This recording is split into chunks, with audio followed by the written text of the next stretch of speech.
Hello दोस्तों, यदि आप भी 24 मार्च को संस्कृत का एनुअल एग्जाम देने वाले हैं तो अभी की इस क्लास में 24 मार्च वार्षिक परीक्षा के लिए संस्कृत के हम लोग सब्जेक्टिव क्वेश्चन आंसर देखेंगे। अभी की इस क्लास में ऑब्जेक्टिव क्वेश्चन हम बता दिए हैं, इस क्लास में हम लोग सब्जेक्टिव क्वेश्चन आंसर देखेंगे।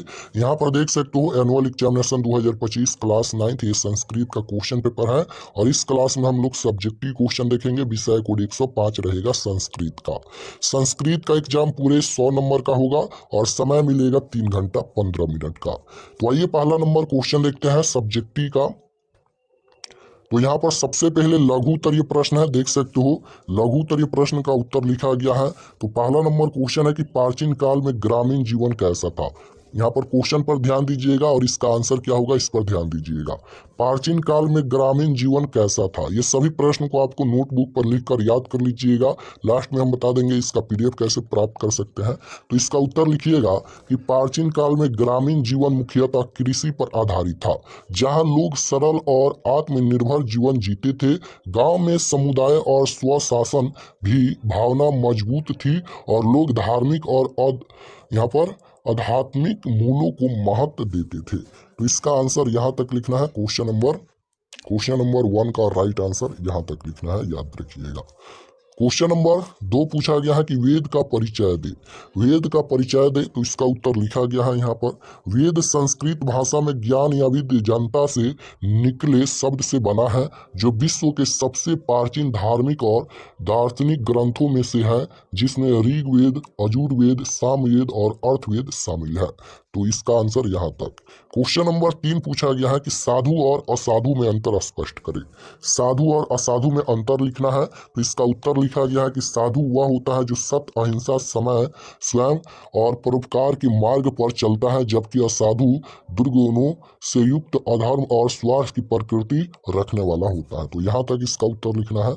उसके बाद पूछा गया है कि किशोरावस्था किसे कहते हैं। किशोरावस्था किसे कहते हैं, तो इसका उत्तर लिखा गया है कि बचपन से वयस्कता की ओर जाते समय शारीरिक और मानसिक रूप से जो बदलाव आते हैं उसे किशोरावस्था कहते हैं। यह एक संक्रमणकालीन अवधि है। किशोर अवस्था में शारीरिक और मानसिक विकास होता है। इस अवधि में कई चुनौतियां आ सकती हैं। तो यहाँ तक आंसर लिखना है। उसके बाद पूछा गया है 5 नंबर क्वेश्चन कि वृक्ष परोपकारी होते हैं कैसे। बताना है कि वृक्ष जो है वह परोपकारी होते हैं कैसे। तो इसका उत्तर लिखा गया है कि वृक्ष निस्वार्थ भाव से हमें छाया, फल फूल, लकड़ी, प्राणवायु, ऑक्सीजन आदि प्रदान करते हैं। वे भूमि का क्षरण रोकते हैं, जलवायु को संतुलित रखते हैं और जीव जंतुओं को आश्रय देते हैं। तो यहाँ तक इसका आंसर लिखना है। उसके बाद क्वेश्चन नंबर 6 पूछा गया है कि फितरा कब और किसे दिया जाता है। तो इसका आंसर यहाँ तक लिख दीजिएगा। उसके बाद 7 नंबर क्वेश्चन है वैशाली के प्रमुख संघ कौन होते हैं। वैशाली के प्रमुख संघ कौन कौन है, तो इसका उत्तर लिखना है कि प्राचीन वैशाली में विभिन्न गणराज्य और संघ सक्रिय थे। इनमें लिच्छवी संघ प्रमुख था, जो गणराज्य प्रणाली के अंतर्गत शासित था। अन्य संघों में वजी संघ और मल्ल संघ की महत्वपूर्ण थे। तो इसका आंसर यहाँ तक। उसके बाद क्वेश्चन नंबर 8 पूछा गया है कि बिहार की मूर्ति कला का परिचय दे। बिहार की मूर्ति कला का परिचय दे, तो इसका उत्तर लिखा गया है कि बिहार की मूर्ति कला विशेषकर पत्थर और मिट्टी से बनी कलाकृतियाँ यहाँ के इतिहास और संस्कृति का एक महत्वपूर्ण हिस्सा रही है, जिनमें मौर्य काल से लेकर मध्यकाल तक विभिन्न कलात्मक शैलियों के उदाहरण देखे जा सकते हैं। तो इसका आंसर यहाँ तक। उसके बाद पूछा जाएगा संस्कृत में अनुवाद पूछा जाएगा। तो हम लोग अनुवाद भी देख लेते हैं। संस्कृत में अनुवाद पूछा जाएगा। जैसे पहला नंबर क्वेश्चन पूछा गया है कि तुम गोलघर देखोगे।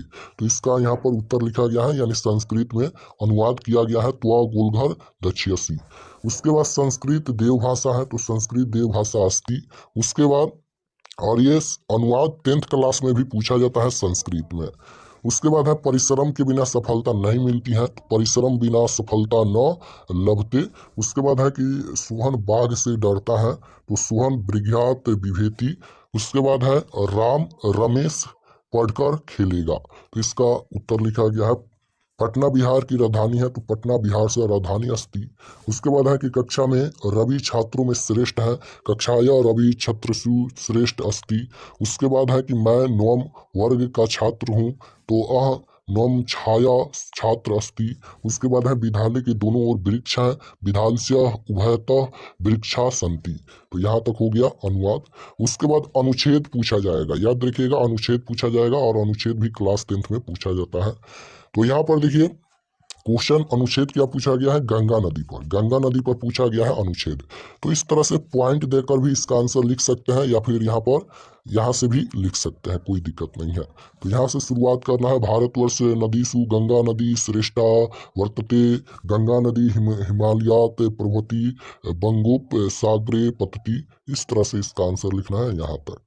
उसके बाद यहाँ पर अनुच्छेद, यहाँ पर व्यायाम पर अब अनुच्छेद लिखा गया है, तो यहाँ तक इसका आंसर लिख देना है।